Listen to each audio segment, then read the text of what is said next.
Hi, my name is Eugene Quinn, and I guess we can start to get going. We have, I guess, from 2:30 to 3:30 to talk today about building and maintaining your own web page. So I guess I'll just get going, and as folks are wondering, that's fine. As some of you may have seen me tinkering up here, technology is absolutely wonderful when it works. And one of the things that you will always be faced with is little technological glitches here and there and everywhere. I have some stuff on my laptop that I'd like to show you. I'm hoping that it will reset itself. Right now we're just looking at what's on the internet. And this is my page, ipwatchdog.com. This is me. This is my little piece of the internet. And what I'm here today to talk to you about is a few things. One is to try and give you some hints about creating and maintaining your own page. And another part of what I want to do is to maybe do a little bit of inspirational speaking, so to speak. How many of you here use the internet? Yeah, you all use the internet. How many of you have your own web page? Okay, a handful of you. How many of you would like to have your own web page, but you're a little bit afraid of this thing called cyberspace? Okay. All right, so what I'm going to try and do today is I'm going to try and give something for everybody, and we're going to start off really probably pretty basic, and then we're going to move from there. And as time permits, I'd also like to talk to you about copyright infringement on the internet a little bit, which is something that always tends to come up when I give these kinds of talks. And I think you'd be surprised at how much you can get away with on the internet, and particularly being an academic, but you can get away with quite a lot on the internet that, as long as you do it properly, is not going to wind up being copyright infringement. Now, is everybody here, do we have any IT people here? Okay, all right. Got it. All right. No, I'm an electrical engineer by training, but let me tell you, I went to law school for a reason, because I was much better at law than I was at electrical engineering. And I don't want you to think, if those of you who may have seen my resume or seen my website, that I am able to do this through anything that I learned while I was in electrical engineering school, because I assure you that is not the case. And if I can do this, anybody can do this. Here I'm an electrical engineer who electrocutes himself or shocks himself when I try and fix my washer. Okay, so my parents won't let me fix their lamps because they know that I set fires when I do stuff like that. So I am in no way special, and everyone in this room has the talent and the ability to be able to do what it is we're going to talk about today. The first thing I want to say is using the internet is not only, in my humble opinion, about using it in terms of teaching, although using it as a teaching tool or a teaching enhancement, I think is a wonderful way to use the internet.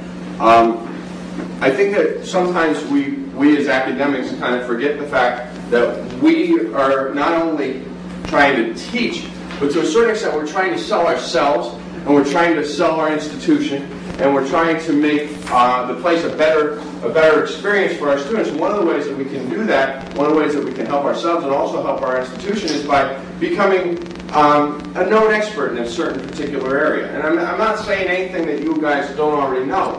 But what the internet allows you to do is the internet allows you to do, rather than go up and say, hi, my name is Gene Quinn, I'm an internet expert. Hi, my name is Gene Quinn, I know intellectual property inside and out. What the internet lets you do is it lets you say that in a very, very subtle way and let other people figure that out for themselves. Because if they come to that conclusion themselves, it's going to stick much more than any PR that you could possibly do or any PR that you could hire anybody to do. So what the internet does is it lets you put your best foot forward for your students, for people who are maybe soliciting articles from law reviews, from a whole array, for attorneys in the practice in your area. It is a wonderful way to put that good first step, that first foot forward, with information that you put on the internet yourselves. Now, in the academic world, we're always writing, constantly writing. So do you have to have a lot of information on the internet? No, you don't need to have a lot to start. You got to start somewhere. Now, when I first started doing this, I started programming in my first internet site in Microsoft Word. Okay, and that's one thing that we're going to talk about today. It doesn't take, you don't have to go and get some of these highfalutin web design programs. There's a lot of things out there that are out there to help you and that can make your lives easier, but how many of you can use Microsoft Word or WordPerfect? Okay, everybody that answers yes to that question has already the talent and the skill necessary to put your first web page up on the internet.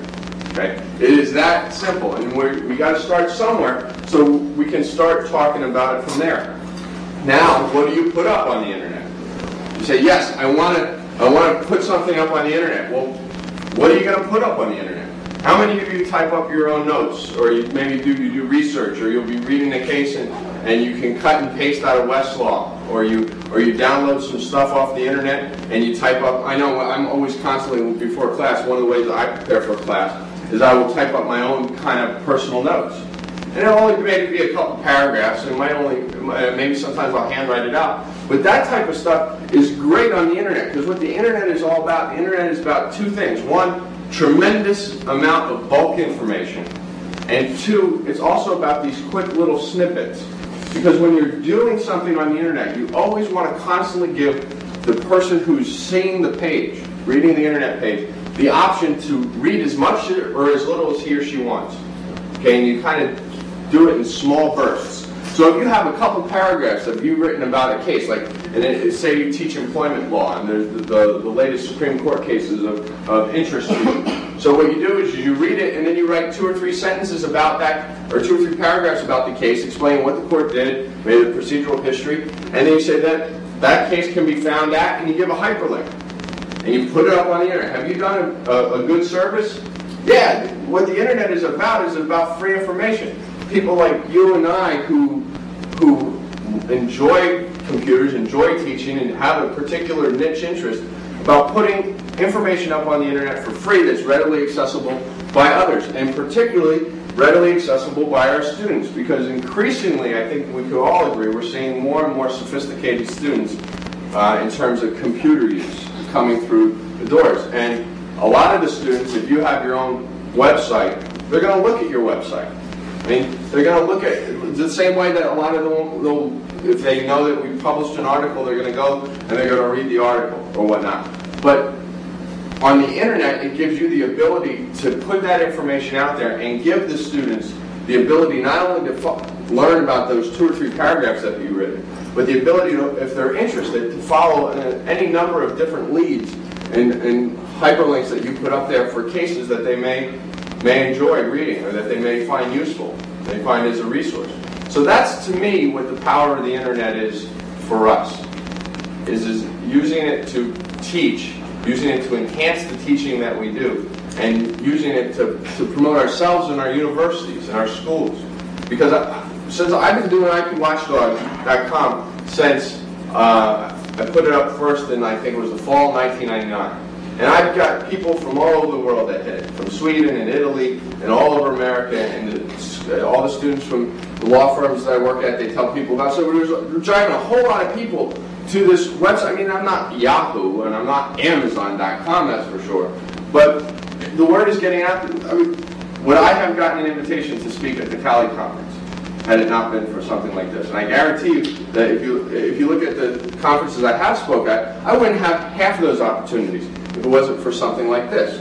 So what I would like you to really think of is the internet as a tool, as a means to an end, to take you, your students, and your institution where it is that you want to go. So now the other question is, well, why don't I just use the pages and the space that is provided for me by my own institution? And if you haven't done anything about a website so far, I would suggest that that's probably exactly the place where you want to start. Okay, and most schools are going to give you some kind of a page that you can put up hyperlinks to courses, or hyperlinks maybe to your articles that you've written, or to maybe your resume, or certain things like that. And start there, and start using it, and see how you use it, and see how your students use it, and see how they react. Now, one of the reasons why I do this is because I have control over this. So if something comes out, a cutting edge issue comes out, I can get it up on the internet for my next class, and we can talk about it, and I can tell the students to go download the case, or I can hyperlink them to New York Times articles discussing the latest Supreme Court decisions, and I can use it as a teaching tool. And any IT person, they're great, but there's only generally 1 or 2 of them per institution, and they're getting pulled in a lot of different directions. And there's also limited server resources as well. for your institution. So you might find, what a lot of people are finding is you start with the pages provided for you by your institution, and there may be a limit in the size, the amount of information you can actually have on that server. And as you do this over and over, year after year, continually put more and more information up, you can start to exceed your allotted space pretty quickly. So this is one of the things that you can do. Now the other thing that this allows you to do is wherever I go, I'm IPWatchdog.com. You know, if I go visit somewhere for a year, I'm IPWatchdog.com. If I go and I change schools, or I go on a Fulbright scholarship, or I go on sabbatical, or what have you, wherever I go, the people know where to find me because I'm there, because it's consistent, which is another big, very important thing. And if those of you who use the internet, which I guess is probably everybody, you said, right? You probably have experienced the frustration of finding on a search engine exactly what you were looking for and then clicking on the link and it being no longer there, or being dead, or being outdated. Okay, so if you are in control of this, it gives you the ability to do a little bit more and have a bit more control in terms of time. Because let's face it, while we would love to say that we plan every last aspect of the semester out in August, it's just not what happens. We just don't do that. And sometimes, if you want to get something up on the internet in order to have a class discussion with, it's not practical to expect your IT people to drop everything that they're doing for the other 30 to 60 faculty members at your institution to do that for you. And I think that it's valuable for you and it's valuable for your students. Now that's my pep talk.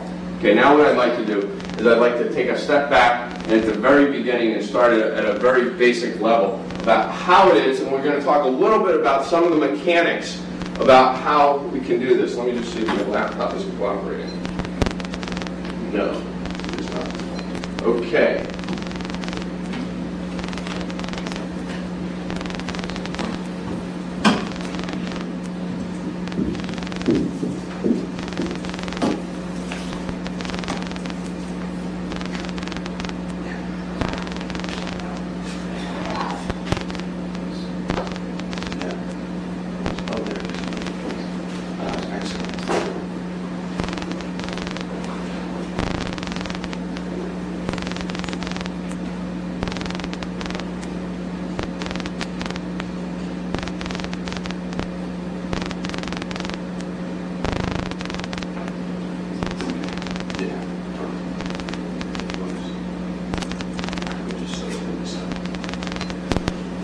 Okay, right now, what we're looking at is we're looking at a Corel WordPerfect screen. Okay. Now, in order to start off, one of the ways that you can do is if you're using Corel or if you're using Microsoft Word, it doesn't matter which which word processing program you're doing. You could put your the very first page I ever did was a course syllabus with reading assignments. And what I did is I went down and you just typed it up just like a regular course syllabus. And then, have you ever had the experience of typing in a web page and then hitting return in Corel or in WordPerfect? What happens when you do that? It becomes hyperlinked. Okay? So right now, if what you did is you went and saved this document, how would the document be saved? It would be saved as .doc. Okay, that's the WordPerfect extension, .doc. And in Microsoft Word, that's Word. That's WPD. WPD is WordPerfect, and .doc is Microsoft Word. Okay, so that's the word processing format. The pages that you're going to want to save in order to get them on the internet are going to be in HTML or in HTM. So all you have to do is you go in here and you type whatever it is you want to type. Go into File and then Save As. And then you just go down here, see where it says .wpd? Go over here to .html and you save it as a .html file. Now what you save right there is now ready. It's the HTML file that is ready to be uploaded to the internet. Okay? And whatever you have on there, any hyperlinks that you have on there, if you had typed your email address on there, it would now be a hot link. Does everybody know what I mean by hot link? Okay. So now that you've done that, that's the very first step for creating what you need to put onto the internet. There's no magic to this. Again, I got to tell you, I can do it, anybody can do it, you can do it. This is something that is very, very easy. And if you start off like this and you move forward from here, that's the key. It's just to be doing stuff. Okay. What I could do is I could just continue using this. It's probably good.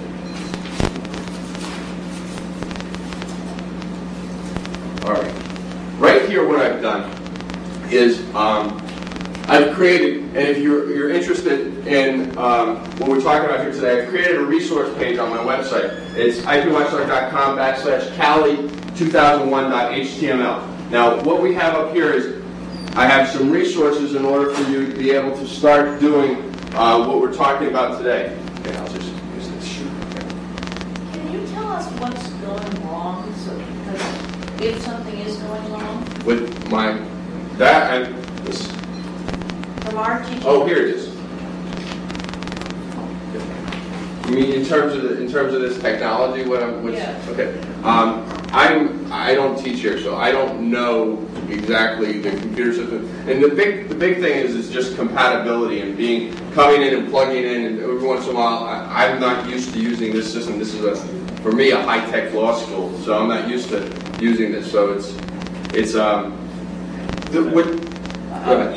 laptop has specific projection settings, and since it's a laptop that's maybe 3 years old, you have to adjust projection settings with the system that you're using. So it was just a matter of restarting the computer, changing the settings, making sure you have an internet connection. All the technology comes with people like Brendan.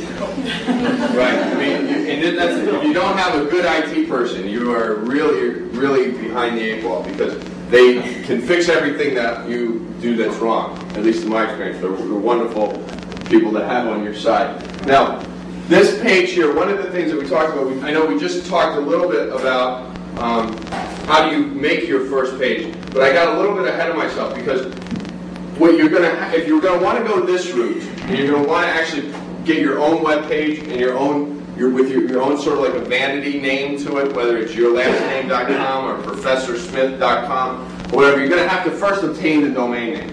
Okay, now there is some cost associated with doing this. You can go and you can get free domain pages from, like I think GeoCities does it, and there's a number of other places that will do this for free. And if you aren't used to doing this stuff and you want to try it out, then what I would encourage you to do is look at places like that. Maybe, I think GeoCities does it through Yahoo, where you can get free server space. Or if you have a lot of different internet service providers, when you sign up for an account with them, what they will do is they'll give you up to 5 megabytes of free space on the server. And what they will have is like a template that you can work through, and you fill in here, fill in name here, fill in hyperlinks here, and it walks you through it very, very simply in how to put these kinds of pages up and together. They are limiting in that you don't get to design them very much, and they're also limiting in that they're very, very small. Okay, so to give you an idea, let's say you were teaching copyright law, and what you wanted to do is you wanted to put up an MP3 or a snippet of an MP3, which is just a music file on the internet. One MP3 song is going to waste all of your 5 megabytes of space. Okay, so they can be very small. If you're going to be putting a lot of text on it, then it doesn't much matter, because the text tends to be much smaller, and you could last doing that for a while. Now, the problem with that is when I tell folks, when I go around and I give this talk, not only, this is the first time I've given it to law professors and to faculty, well, I give this similar type of talk to a number of people. And one of the things I always ask them, I gave this talk to bands. It's like, if you want to put your own website together and you're going to use it to market you, and I would ask you, and if you're going to use it to market your institution and try and project that best face forward for all concerned, do you want your website to give people www.geocities.com/members/68321abcd.htm? I mean, because what they're doing is they're giving you a subdirectory, a subfolder space on their server. Okay, now is that the best image, the best foot to be putting forward, or what does that say to you? I mean, to me, it doesn't say what I want to project. But I want to, when I go somewhere, I want to try and project being professional, being competent, having an idea of what I know, that I know what I'm doing. And to me, one of the easiest ways to do that, and one of the ways that business has figured out how to do that, is to build a website.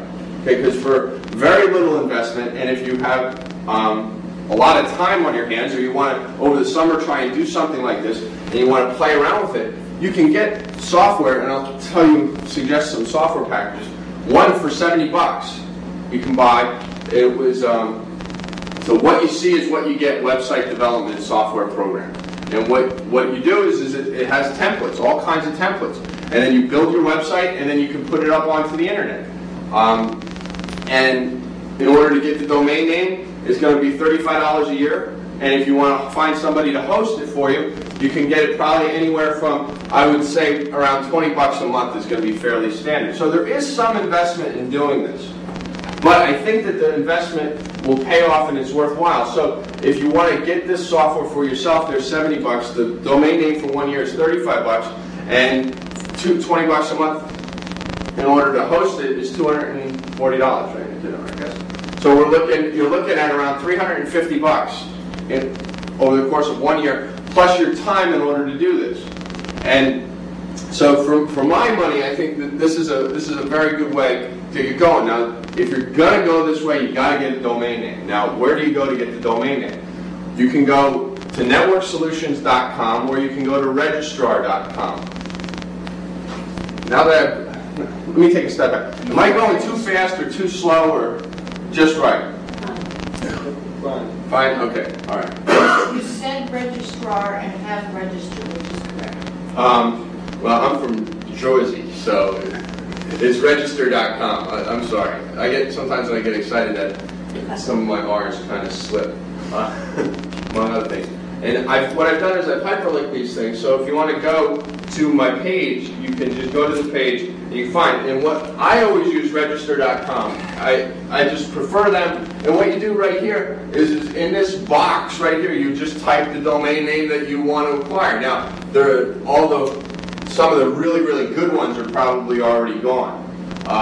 But if you have, what you might find is longer domain names, which used to be not very favored by folks, are still largely available. Like not too long ago, I bought ProfessorQuinn.com. Okay, now you could go and you can get some kind of domain. I got IPWatchdog.com because I teach intellectual property, and it also helps, I think, for people to keep it in their minds. IPWatch is sort of catchy, so you can do a number of different things. You either can go for a catchy name, or you can go for your own name or some variation of that. And what you do is you just type it in this box and you click check it, and it will go and it will tell you whether or not it's available. So let's just go here and try it. And, type in IPWatchdog.com, and what should come up is that it's already taken. Yes, IPWatchdog.com, net, and org is already taken. And then it lists for you some other options, some other available options that you may want to consider that are not taken over on this side. And then if you go down the page, they have further suggestions which are available that you may want to acquire. Okay, so I like register.com for that reason, and I also like register.com because I don't like network solutions. Yes? One question. When I go on to look at that, there's a license agreement where you pay by the domain name that looked like it had some limits on transferability. Well, it's not as easy to transfer a domain name as it would be to transfer some other kind of form of real property. What they have domain name forms that both parties have to fill out, and then you have to send back into them, and then they will affect the transfer for you. And as a lot of these precautions are from the days when there was a lot of unscrupulous, and there still are, a lot of unscrupulous people out there who will go and buy up all kinds of domain names, and that will also try and circumvent and just fraud. So they kind of put those kinds of protections on there, so you can't just do the transfer electronically. You're going to have to, I don't think you can do it completely electronically. Last time I looked, and I tried to do this, I had to print off some forms, or at least that was the easiest way, and they had to, I believe, be notarized. Then I had to send it to the person who I was transferring the domain name to. They had to have it notarized, and they had to send it in. So once you get a domain name, that's a very good question, because we talk about domain names as being an asset usually, and I think that they really are an asset, and they're a valuable asset. I mean, if you had Coke.com, that would be very, very valuable to you. Because if you were looking for Coca-Cola, where would you go? Right? Okay, so it is an asset, but you don't own it. You do not own the domain name. Okay, the domain name is sort of this, I guess the best way to describe it is as quasi-property. As long as you keep paying your yearly fee, it's yours. So it's like I like to think of it as a lease or a license with the right of first refusal. Nobody can go in and take it away from you unless there's a court that orders the registrar to take it from you, or unless there's the international body in charge of the arbitrations tells them to do the same.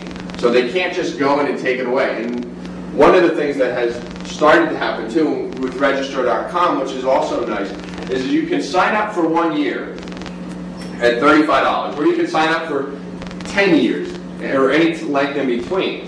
What I would always suggest is, it's a great idea. We're going to go to the gym starting January 1st, and we're going to get in shape, right? Well, we don't know that. we have great intentions. So what I would suggest is go and get for a year, if you think, for $35. And then built into the Register.com system is, if a year is up and they haven't heard from you, what they will do is they'll automatically renew the name so you don't lose it.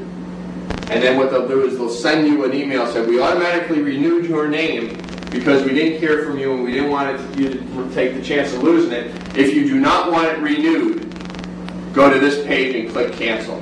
So it takes that affirmative act in order to do it. So it's a little bit safe now, so they're starting to work some of the bugs out. So essentially, once you get a domain name, if you want to keep it, you can keep it as long as you continue to pay for it. Now so I like Register.com. There's any number of other places where you can go and you can acquire a domain name. And you probably, those of you who may have been looking into this, you may have been able to see, well, why would I pay $35 to Register.com when I could go and I could get a web hosting and the domain name for $7 or $8 a month? Okay, now those deals do exist. But if you look at the deal, what it is you're agreeing to have that company host they're host companies. So they're acquiring the domain name the same way that you would acquire the domain name. Only rather than have you pay for the domain name up front, they're recouping their payment of the domain name over the length of the contract. So then if you cancel out on the contract, then you have to pay them the money that they shelled out on your behalf in order to acquire the domain name. And those companies, and they're not bad deals necessarily. They're not bad companies. I think AT&T does it. I believe AOL does it. I'm pretty sure Dell does it. I suspect IBM does it as well. And they're low-cost ways for you to try this out to see if it's something that interests you and get in on it for a yearly deal. And for $8 or $10 a month for a year, you might well be able to do that. Now the thing though is to remember, if what you're planning on doing is putting up all kinds of information that you've been teaching for a long time, or you want to put up a large number of articles, or maybe you've done some empirical work and empirical studies that you want to put charts or pictures up on your website, you're going to eat up the space that they're going to give you very, very quickly. Okay, so they are going to be limited in space, which is how that's how they get away with charging you $8 or $10 a month, because they're giving you a very small amount of space in order to use on their server. So what you're really doing when you do this is you don't want to host it on your machine, because you want somebody else, you want an IT person or a company to be supporting the server 24 hours a day, 7 days a week. And you don't want to have to do that. And if it goes down in the middle of the night, you want them to fix it and you not use. So what you do is you're paying them to put your materials on their server. Okay? Is everybody with me on that? Okay, so now we've added in another layer that we have to know in order to actually get the web page up and running, is how do we get whatever page I'm creating or whatever information I want from my computer up onto the server of the web host company. Now, if you're using Microsoft Front Page, what you can do is you can go in, and there's a way that you can go in and just publish. You click on publish, and the page will publish itself. All the pages that you've worked on will go and publish itself. So Microsoft Front Page has it built into it. One of the other very common ways of doing it is building it, whether you do it in Word Perfect or Word or some other software program, is to get what's called an FTP program. And then what you do is you upload it from your computer to the server through the internet or through your telephone connection or cable modem using an FTP program. Yes? Can we use our law school's server? I'm not sure of the right language. Can't we just go to our law school and say we want to put our faculty page on the law school server? Yes, you could do that. And a lot of people do that. And a lot of folks use it. And that's one good way in order to get started. The thing with, and there's a couple things. Like I said before, your IT people, while most of them are black magicians as far as I know. They do stuff that I just couldn't ever hope to do and correct the mistakes that I do when I screw up. But they're limited time, and you have to go through them in order to get it up. Okay, now that's one problem. Another problem is, and I know that at different institutions that I've taught at, there's from ground zero all the way across the other side of the spectrum with respect to what do we do with respect to other people's copyrights.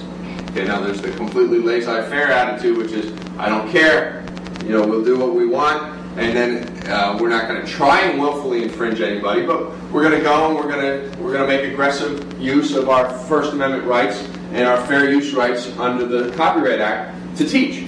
And then there's some schools that take the other approach that if there's any possible way that this is copyright infringement, we can't do it. We won't do it. And I've heard schools say that they won't put some stuff up on the internet that is clearly not copyright infringement. They're just being very, very safe. Okay, so now if you do this yourself, you're kind of divorcing yourself from the school in a way that, depending obviously based on your contract or based on your relationship with your dean or in the university, you're kind of taking yourself away from the university and any potential problems with getting it cleared. And in some cases, what may happen is somebody may have to sign off on it before it ultimately goes up on the internet. And then by the time it does go up on the internet, it's old news. So there's a number of those types of things that get factored into it. Any other questions? Okay, what I've done is I've used a couple terms, and what I'd like to do is I'd like to go back. So this is acquiring the domain name. And I have those links over here. Now, I have down here, see where it says software downloads. Okay? And I'm not getting any commission from anybody here. So I'm giving you the sites that I use and the sites that I find helpful, and you can use them or not use them as you see fit. But I want to let you know that I'm not selling anything here today.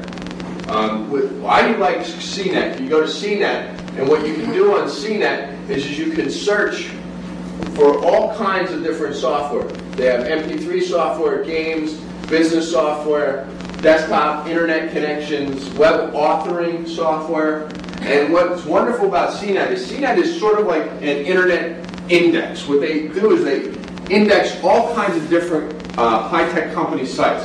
And if you go into there, you can do a search and say, I want to find something for web authoring. Actually, let's just go into web authoring and see what it has in there. And it has a breakdown, and it's a lot like Yahoo. And here's FTP right down here in the corner. So if what you want to do is acquire an FTP program, you can click on there, and up, I believe, is going to pop a list. There's 136 FTP programs that CNET has indexed. And then what CNET does is purchase info, the date that it got added to their site, the user rating, how many people liked it versus how many people didn't like it, whether they think it's a good pick. See where it says pick up there? That means they like it. And then how popular it is. See the very top one? There's been over 8 million people downloading. And 8 million people downloading it, and 87% of the people who voted liked it. So if you were interested in a program like that, that gives you more information than you had going in. Now, in some of the other ones, you see like 65 and 99. Well, 65 might not be so bad because it was added just the other day. But if you go and you do a search and you see a software program that was added 2 or 3 years ago and only 100 people have downloaded it, and most of the people who downloaded it didn't like it, stay away from it. But what I like about CNET is when you go, and actually that's the one that I use, QFTP, up at the top. It's very, very simple, very easy to use, and if you click on it, What does it mean when it says sponsored listing where does it say that? above Qt FTP? Oh, that, let's see. I've never seen that before. Well, they're probably paying for that, I would suspect. Meaning Qt FTP is paying Yeah. CNET for it? I would suspect that that's what that means. That's the first time I've ever seen that. But if you go forward here, you can click on this to download it, and it will take you straight to the company that has the program, where they're on the internet and where you can download it. Now, the reason why I'm suggesting going to CNET first is because if you go into Best Buy or Circuit City or any of these other stores and you're looking and you're trying to read whether or not you like the software program, every box says it's the best thing since sliced bread. Okay, every computer program that's ever been marketed is the best one of its kind. So you're not going to get a whole lot of, in my opinion, real useful information by looking at the boxes. The best way to know whether or not you're going to like it and whether or not you're going to use it is to actually use it. Most of the stuff, pretty much everything I've ever looked for in CNET, I could download for a free 30-day trial.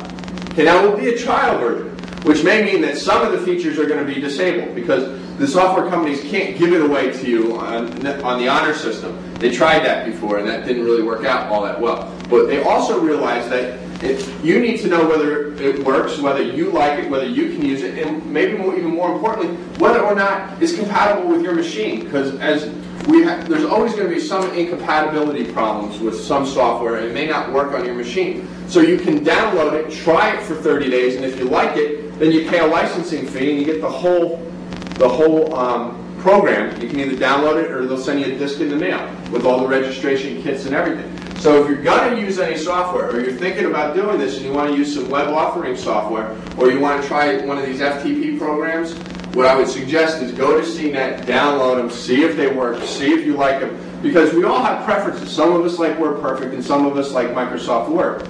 And there's no explanation really as to why. They're both pretty good products. Both of them have their own individual quirks. But I talked to some people who just are hopeless when it comes to Word, and the other people are just hopeless when it comes to WordPerfect. So every program is going to be a little bit different, and you can get that and download it and play with it and see whether or not it's a product that you like and see how helpful the people are. So that's why I personally like CNET, and they have a wealth of information. Now, if what you want to do is you want to build your site, one of the cheapest, I think, and most effective web authoring programs that you could purchase is WebExpress. I personally don't use WebExpress anymore, but I used it for over a year, and it was the first program that when I went from doing it in WordPerfect and just doing that kind of stuff to actually trying to make my first website. I did all kinds of searches and talked to a lot of different people, and I downloaded this for a free 30-day trial, which you can do. It says to take a free test drive, download a trial copy. And the trial copy is pretty complete, or at least it was when I downloaded it. And it's a very easy program. I believe it's very intuitive. It's much more intuitive than Microsoft. So if you're a Microsoft person, you might not find this to be to your liking. But if you're an anti-Microsoft person, then this very well may be the answer for you. It has some wonderful templates. It's not all that versatile, but it is probably versatile enough for anybody who is interested in trying to develop a website on their own in the first instance. And it is just so easy to use. Now what I started doing is I started using it in this and transferring it over from my computer to this host that I had acquired with Qt FTP. And I know Qt FTP you can download for free for a free trial copy. And their free trial copy, I believe, is a complete version that will expire in 30 days. So you get all the functionality that you would normally with the regular paid version, but 30 days from the day that you download it, it becomes disabled until you pay the registration fee. So that's another very good program, and that's pretty cheap. I think that's only about $40. So the stuff I'm suggesting here today, it is an expenditure, but I'm not trying to tell you got to go out and you got to pay thousands and thousands of dollars, because you could go out and you could spend millions of dollars developing a website. Or you could go out and you could pay, if you wanted to, or you're a small business and wanted to hire somebody to make a really professional looking site, you probably could get one for between maybe $2,000 and $5,000. It's not going to be nearly as functional as like an Amazon.com, but what you can do is you can put that best face forward and project the image and the information that you want to do without all that much time. Because if you've already had these articles that you've written or that you've already worked on in your hard drive in your computer, how many of you have written articles? And there's a formula for law review articles, isn't there? There's the introduction, and then there's this section where when we go through is we tell everybody everything that they already knew, right? All those sections. This is what this case said, this is what this case said, this is what this case said, and then this is the new case. Now we're getting to the new case. And then you go to the next section, which is your predictions and what effect that's going to have and everything. Well, you've got all kinds of a wealth of information up there that if what you did is you broke even one article down into its component parts, you would have a tremendous amount of information that you could put up onto the internet in paragraph by paragraph form. And now what do? Now say that you're citing cases in this article and you've broken it down. Well, what you can do is, let me show you this. Where did it go?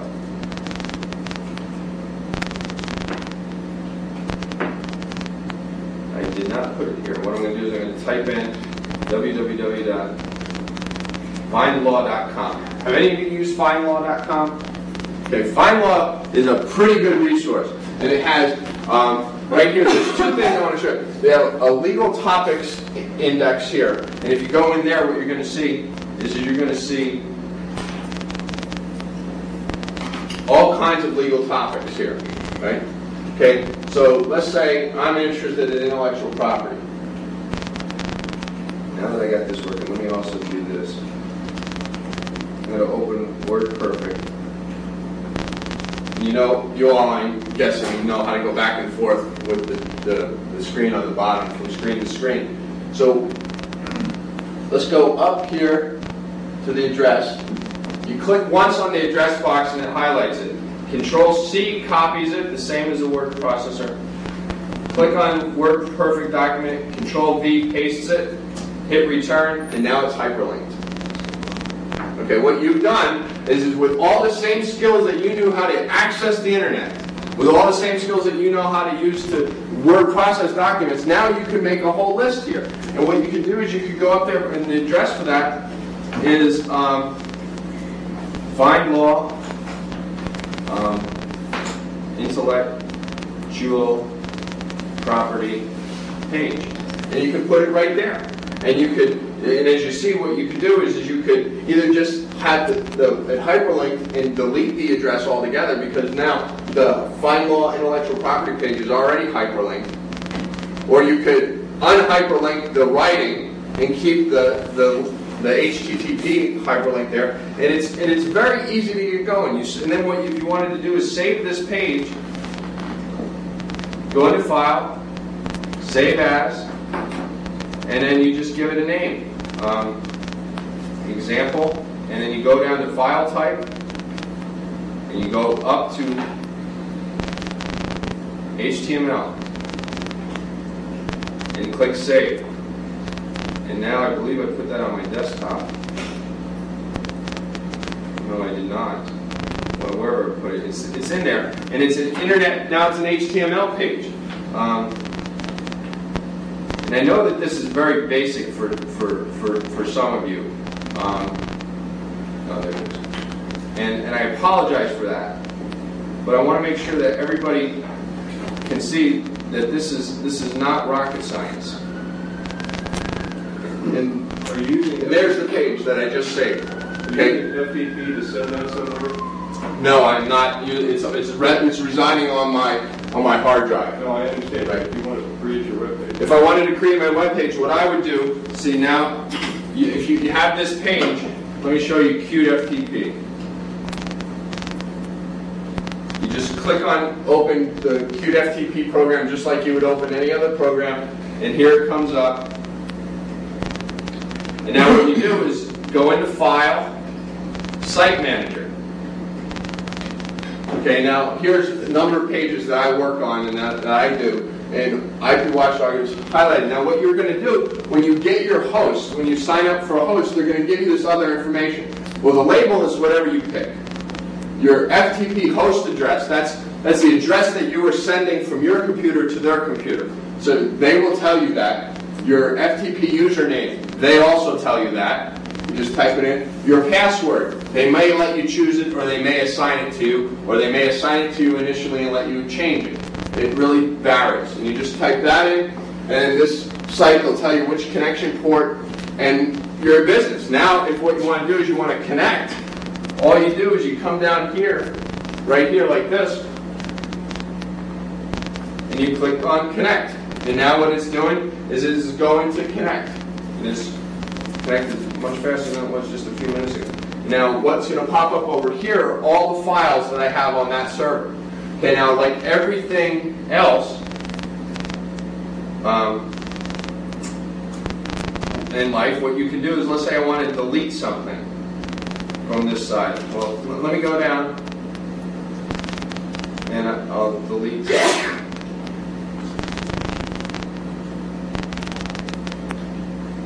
Okay, CALI 2001.html. Okay, this page, I loaded this up earlier today. So you highlight it, and you just click delete. And it says, are you sure? And we click, yes, I'm really sure. So now what it's going to do is it goes through with this FTP program to the server where my site is hosted, and takes that page, and it's now off the internet. It's now gone. So now, if I wanted to put it back, see over here where I have that's the most recent file that I've worked on, so it's up top. What I do is all I have to do is double click on it, and it uploads itself. And now it's back up and uploaded. It's that simple. What you're essentially doing with QFTP is taking from whatever's in this directory and clicking and dragging it over to this directory. What I could do is I could just click it and drag it. See how I'm doing that right now? And then release. Upload, yes, and now it tells me that that file already exists on the server. Do you want to override it or do you not want to override it? And I'm going to say, yes, override it, because it's the same one. But that's a nice fail-safe, because if you have a page up there that you're working on before it's hard to accidentally override it, yes? The document that you just created, that was the example, yep. You were trying to upload that, how would the software program know where to put it in your web page? Okay, see, the way that these pages are set up, when I was talking about before, like geocities.com /personal personal is a subfolder. Okay, so I have like here I have cases. Okay, so in that subfolder, what I have is I have a number of cases, and I'm actually, if you go to my site is in somewhat of a disarray. Everything's up, but it's not real pretty or beautified, because I'm going and I'm trying to reconfigure it to make it easier to maintain. So if you were looking for the cases, what you would do is you could go ipwatchdog.com /cases, the name of this folder, / and then maybe reno.html. Okay, and then that would be the address for a particular case.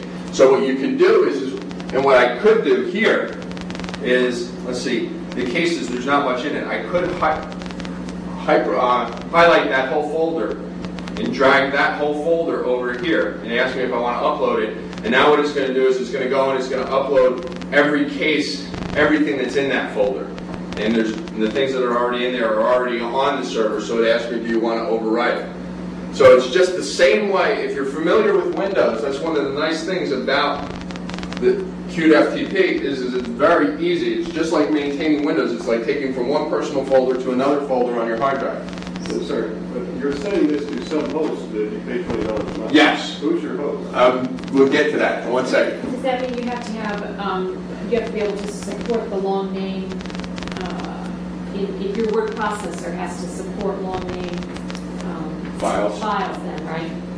No, well, it doesn't necessarily have to be a long name. Obviously, the nice thing about the newer version word processors is that you can put pretty much as long a name as you want. Well, except there's at least our LAN limits all us do that. Okay, now the way to do that easily then is to create a bunch of subfolders so that you know, like this is Civ Pro or this is Crim Law or whatever, and then do it that way if you can. Now, with respect to the My Post,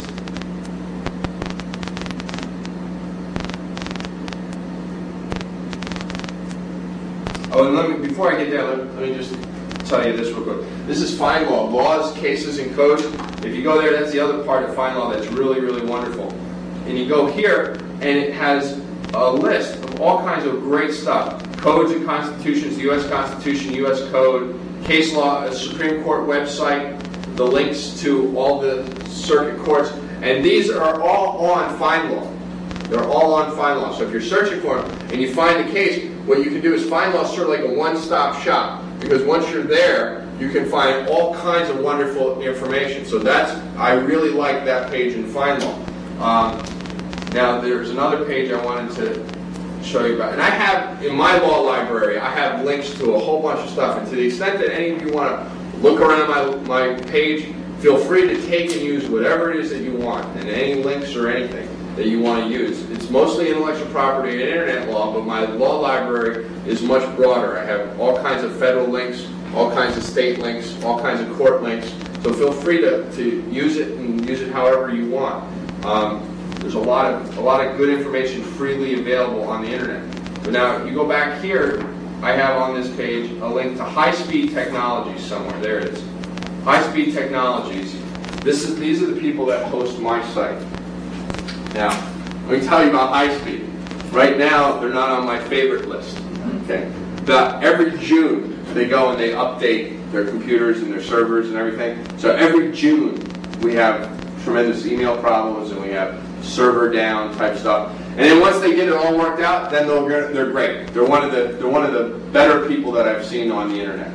But like everybody else, they have issues. And as frustrated as I get about the issues that I suffer with them, it's the devil I know versus the devil I don't know. And I know that every other time, once they sort out their problems, they're very, very good and they're very, very reasonable. You can actually get a hold of somebody 24/7. They will walk you through no matter what your computer knowledge is. And I really like these guys, even though they're not on my favorite list at the moment.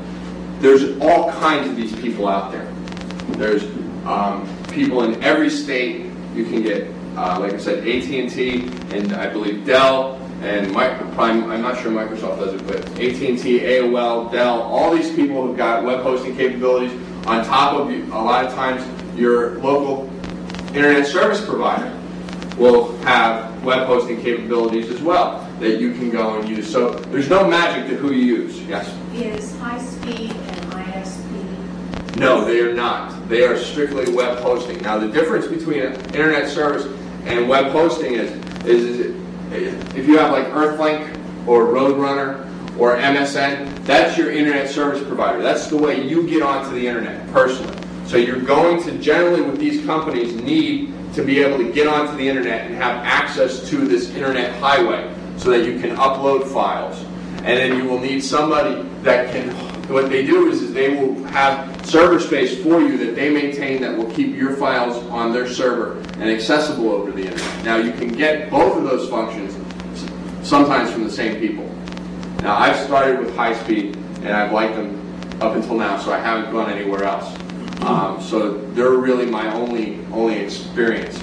But you talk around and ask your IT people are going to know better in your particular area who's reliable. Now high speed is located in California, so I mean they're all the way across the country. And the files, do you see just how fast the files uploaded, even though they're 3,000 miles away? Yes. This is approximately for the average person. You said $20 a month to host. $20 a month to host, and if you acquire the domain name, it's going to be $35.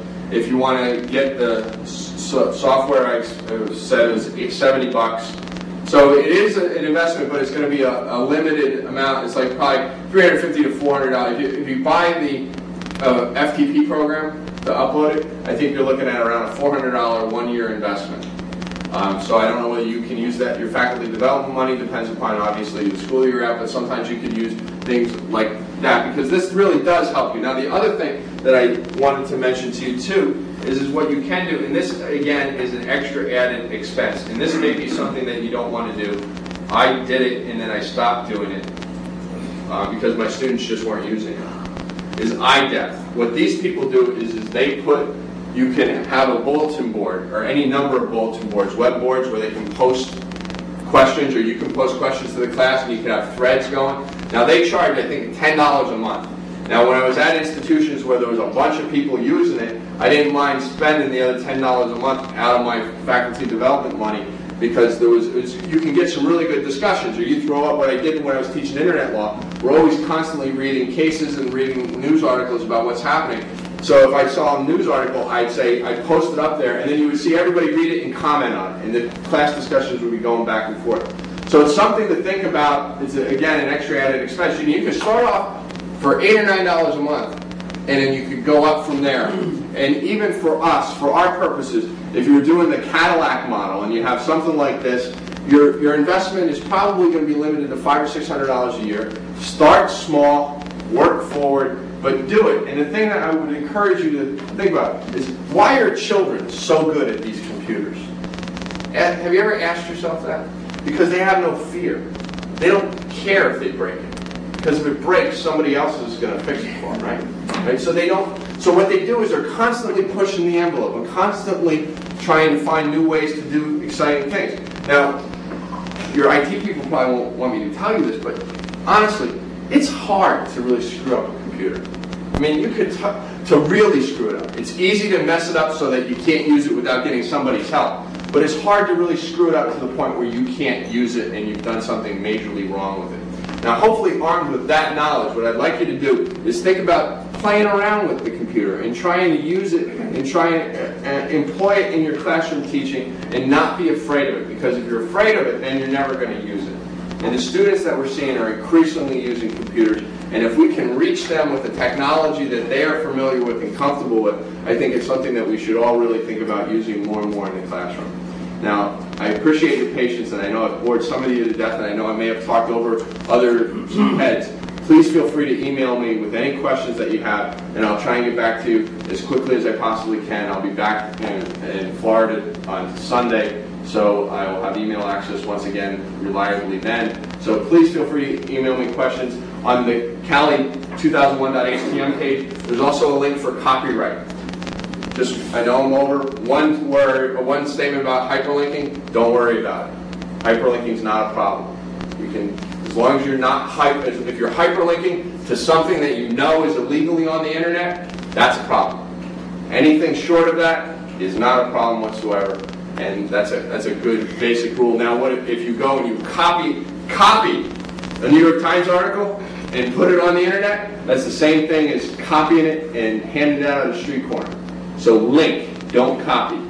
Linking's fine, copying bad. Thank you very much. You've been wonderful. I hope you enjoy the rest of your time.